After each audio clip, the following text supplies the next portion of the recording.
sa patikim-tikim.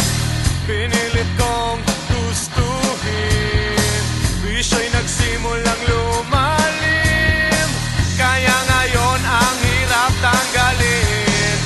Kabilin-bilinan ng lola, huwag nang uminom ng serbesa. Ito hindi inumin pang bata, mag-soft drinks ka na lang muna. Pero ngayon ako'y matanda na, lola pahingi ng pangtoma.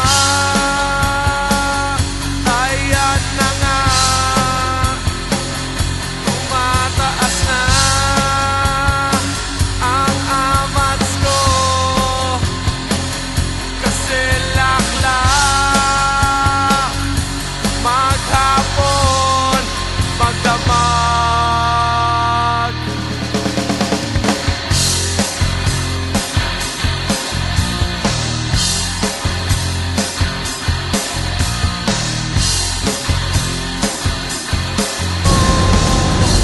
Yun po, question na.